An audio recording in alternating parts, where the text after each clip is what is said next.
This is Lady Nifle, and she's probably one of my favorite characters in Duet Night Abyss.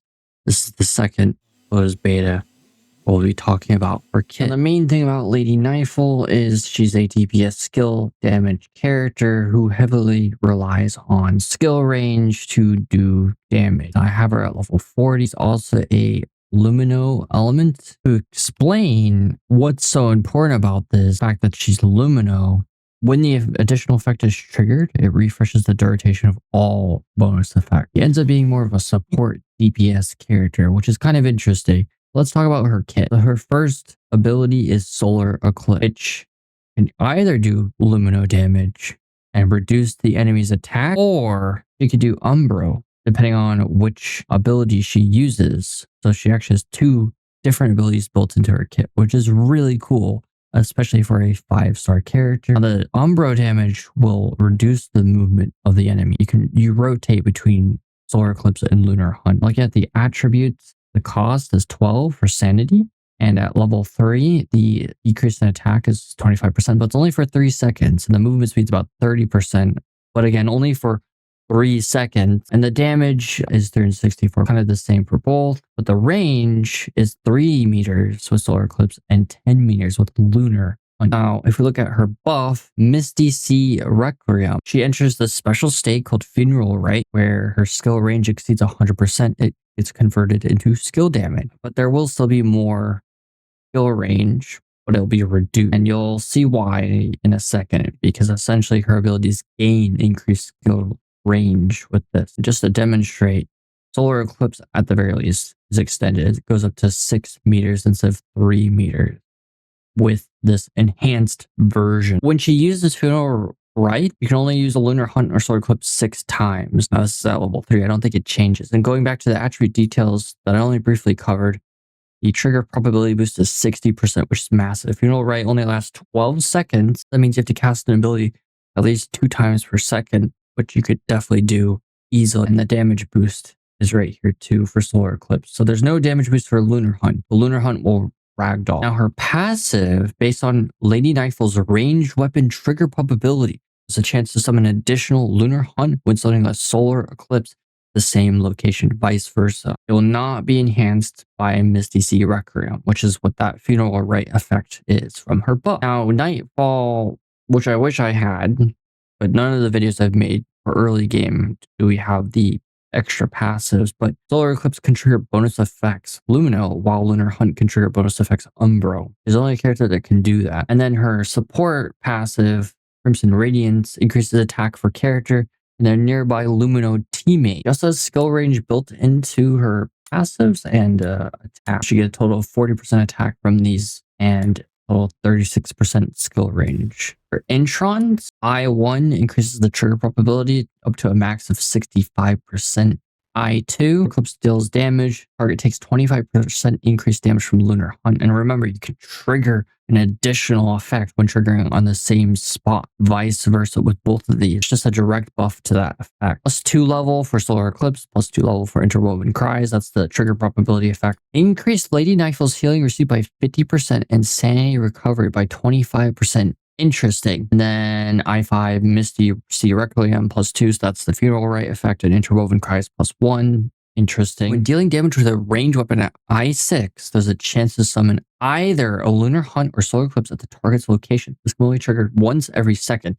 Now, that is crazy. That is absolutely insane. I don't know what they were thinking with this I6. That is nuts. That is actually broken. That is game breaking. It doesn't even matter if that's triggered every second. That's insane. It all comes back to the Interwoven Cries, right?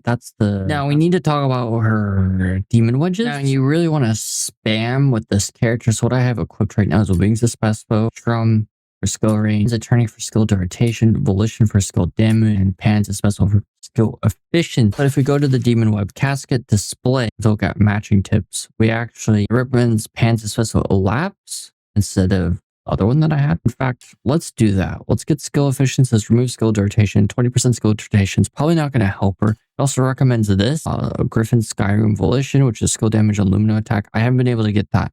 I only got that for electro characters. There's one for every element.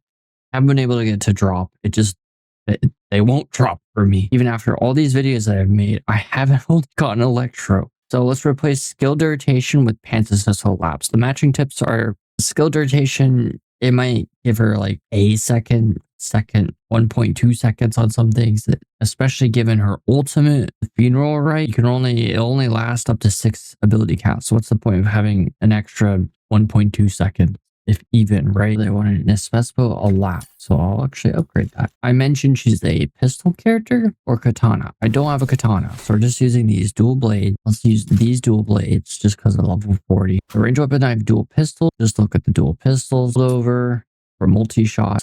Celerity for attack speed. Lilith and Pentis for Lilith Edge Trommel for slash attack and trigger probability. And then we have Lilith Rage Trommel for damage and trigger probability. The melee weapon in this case shouldn't really matter too much. We have right now attack speed, probability, which I'm actually going to change for range. Attack crit chance, crit damage, crit chance, crit damage, trigger probability. Trigger probability doesn't with the blades. It mostly matters with the range weapon. Now, if we had a katana, it would probably be a different story. I don't have a 4-star katana. There is a 3-star. Like I said in a previous video, we'll only look at 4-star weapons, maybe 5-star weapons if appropriate. But for this character, we don't have a 5-star weapon for her. We'll look at the appropriate 4 stars that work. Now, another interesting note about her, she's unaffiliated.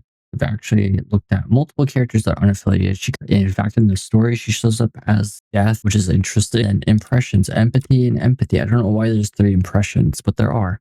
Less related to her kit, it's just an interesting fact about her. Let's get into combat. So we're just doing a termination just because I need weapon material. So the characters I'll throw down will be Fushu and Keizhao. I don't want a character to be disrupted. Unfortunately, all the other characters like Hilda and Jilu will be disrupting. These characters are totally not characters I'm going to do videos on next.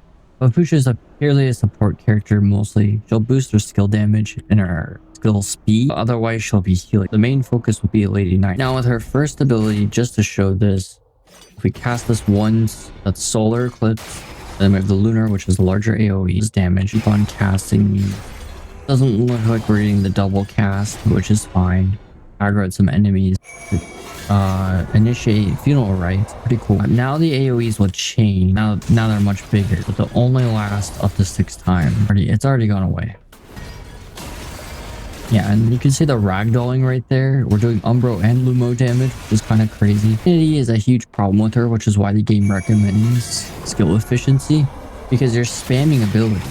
So she's not really good boss damage. However, she's great at crowd control because you could ragdoll. I am curious to see what her I6 would look like. As you can see, there's some ragdolling happening right here, which is pretty funny. It's purely just a spam character. Not great with bosses. I mean, it's not even a lot of damage, even with the extra skill range on her, unfortunately. I will say this was the first 5-star character I got in this beta. The first beta I got was Truffle and Filbert, but this beta I chose Lady Nifle because they looked really cool. Because they were fighting this primordial enemy and they're not really taking a lot of damage, but they're being thrown around because they're a smaller mob, but not one of the bigger ones. You have to use Funeral Rite to actually rack. Generally, when I showcase these videos, I do that as a survival mission because there's lots of enemies. I was actually going to do defense, but it would have been level 30. And I didn't want to do a commission to waste my sanity, so we're just showing this. But you can see the ragdolling. Ragdolling is pretty crazy. This is definitely one of my favorite characters. Jilu is still up there, but Lady Nifle in terms of visuals is, yeah, she's definitely something. Kind of blows my mind. Has 6 abilities and they won't cost anything, but then after 6 abilities that end. So just to showcase this one more time, a more open area. Cost is removed 1, 2, 3, 4, 5, 6. Now we're back to the smaller AoE that costs something. Let me just show her in like a defense mission, Lady Nifle. So I'm going to use Funeral Rite. It lasts 12 seconds. And you can see the ragdolling. I mean, this is not even a good map for this, but they are getting thrown around, which is kind of funny.